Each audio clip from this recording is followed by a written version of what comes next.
Hey, it's Chris. Let's do this. Why isn't the back light on? Well, you'll see what happens when I turn it on. It's glowing. It's because I've got the generator running right now in the outside because we don't have power. So we're dealing with that this week.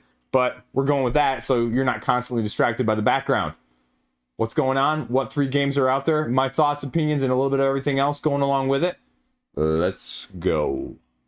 First one up this week, Potions of Azerland. This is your dark horse of the week, or even potentially the month. I talked about this in the video talking about the top ones of August in the first place. It's a simultaneous set collection style, dice rolling, tech tree gathering, potion creating game. Yeah, I mean, it's a little bit out there. Now, 6 rounds, gain the most prestige, gain the most victory points, and you get to see other people's objectives as you're going through. So if you can figure them out appropriately and plan accordingly, you can not only, do better than them, you can foil them at the same time. So a little bit of indirect take that potentially. I'm all for it. I think this looks like it's something decent. So that's why this is number 1 this week. Now, the second one is something completely different. It came out of nowhere just at the very tail end of this week that came across my radar is Galaxy Postman. Maneuver your shuttle through the galaxy and deliver packages on time. Has over 1,800 people right now on the pre-launch page for Kickstarter. That's really impressive. It's a dice worker placement game, and that's kind of a cool aspect of things because you know me, dice worker placement is, a little bit of my blind spot when it comes to worker placements. And so you're going to be shuttling through the galaxy, delivering packages, taking aliens to their motherships, and upgrading your shuttle to just do it better, faster, and more efficiently than your opponents in the first place. You want to make sure you have enough energy though, because you might get stuck someplace if you don't. Not a whole lot of information on either of these 2 games. They are on Tabletop Simulator. The only video at the time of me filming this for Galaxy Postman is a preview video from Board Game Co. So you can go check that out on Board Game Geek if you're interested. But this is another sleeper that I could see people really liking. And 1,800 people on the Kickstarter pre-launch page is not insignificant for a game that I didn't even know was out there until this week. So we're going to kind of see what that goes. And, this is another week where, a couple of these hitting, 50 grand or 100 grand wouldn't surprise me. And, as the end of August nears, what else do people have in store? Because if you had a big project, I'm really surprised some of these projects from September aren't trying to move their way up to the front of the line at the end of August, because September is going to be very, very competitive. And that's a video for this coming week that I'm going to run you through, because we could be talking easily 15 games of note.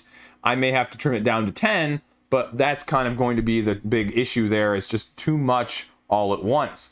And how is your wallet going to divide things? Then, of course, last up this week is actually something that I wasn't expecting. But Mantic all of a sudden announced that Worms, the board game, is going to be coming to crowdfunding this week. And who knows what to expect? Mantic has been incredibly close to the chest with their cards on this one.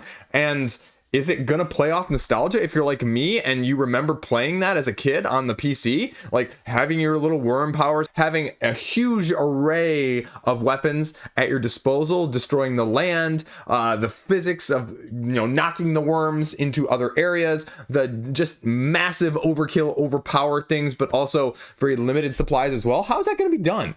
I have no clue. And it's Mantic, and we kind of saw in a few of the pictures that it's going to be miniature based. So WTF, I have no idea. This one, as some of the older nostalgia stuff has hit home in a good way, speaking of that, some of the other stuff has not fared as well, or even the newer stuff. I'm looking at you, Call of Duty. But no, just kidding. Call of Duty did great. You know what I'm talking about, though, comparatively, expectation-wise. And that's sort of where I don't know with this one. Hellboy, they haven't really done a lot of the reprints in that, so we didn't see other campaigns being included into those newer ones. And I have no clue what Mantic's going to do here as well. Like, what does the expansion content look like? What's going to be in the base game? This is a big wild card overall. So, you know what? Get your popcorn ready, I guess. Again, I have no clue what the funding or the support will be for any of these 3 games. Nothing would surprise me nowadays. It's just too hard to predict these under-the-radar games in the first place. I mean, Bear Mountain, anybody? Right? So that's the sort of issue that comes up with these in terms of predictions. So there you go. Those are the 3 this week that are on my radar that you should know about. And then what else we got going on? Well, if you've noticed a trend the past week or two, I've put out more reviews. I have been filming almost a review a night this past week, really hunkering down because, again, like I said last week, reviews are the hardest things to do. They are the most time consuming by far and away. So I'm finally doing a little bit of catch up here, and we're going to have a couple more reviews each of the next couple weeks coming out so that I can get caught up and get videos out that I owe game producers and game publishers. Because, you know, hey, if I'm going to do it, I'm going to do it. So I haven't always been the best about that, self-admittedly, but I want to do a better job at it. So, you know, if you feel so inclined, check it out if you want to. Still experimenting with the style, still kind of going back and forth. A couple that were on crowdfunding, a couple that are just straight retail, a couple in betweens. So a little bit of everything.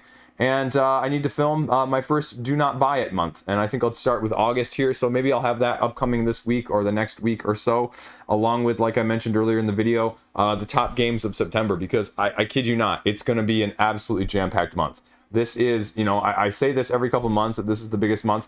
This is by far, again, sounding like a broken record, this is by far and away the biggest month of the year that I've seen so far, you know. And I don't have a whole lot for October or November, and November and December are always sort of dead. So usually, like last year, I think October was by far and away the biggest month. I think October by far and away was the biggest month last year. I think September by far and away right now, because I don't have, again, like I mentioned, much in October, because it's kind of interesting, like the first 2 weeks of September are going to be massive. So it's going to be a great time. And I'm just going to play some more stuff. Just going to play some more stuff, play some more fun stuff, see what else is out there, and kind of go from there. I need to get Dwellings of Elderville played more. So I need to get that to the table. And Station Fall. We're going to get that played too. So that's what I've got going on. As I said, you know, if you're hearing some buzzing in the background, in case you missed it at the beginning, yeah, I got a generator running outside right now at the time of me filming this, because otherwise I wouldn't be filming it, because we don't have any power or internet. So it's been a great night. It's been a great night. Thunderstorms, tornado watch, you know, it's all good. But these things happen. Also, side note, obviously, we have been at the brim, overfilling the brim of Lorcana. So I'm going to have a little bit of my take on the Lorcana situation here in the next week or two as well. My thoughts, my concerns, and if you like that sort of thing, tune in, because you know there's going to be a rant to go along with it. That's what I do on the channel, folks. That's the whole fun of having a channel in the first place. I get to talk about whatever the F I want to all the freaking time. I love it. I love it. Because there's this thread over on one of the Facebook groups that I'm a part of for like media and like creators and stuff. And they were like, you know, did you know 2/3 or 90% of people burn out within 3 years of, you know, doing something like this? And I'm like, yeah, I can totally see that, right? This becomes a lot of work, especially when I start getting a bunch of games too, right? Like a lot of work. At the same time, videos like this are exactly, I mean, referring to the Lorcana one, of course, are exactly why I love doing this, because, you know, I am I'm smirking and smiling about it because I just enjoy the thought of ranting at the camera and having those things and just, you know, saying whatever I feel like about it, because right? I can. I love that. I love that you guys watch it in the first place. That really, and I love that you guys watch it in the first place. I appreciate that so much, you know, but I'd still rant and ramble anyway, regardless.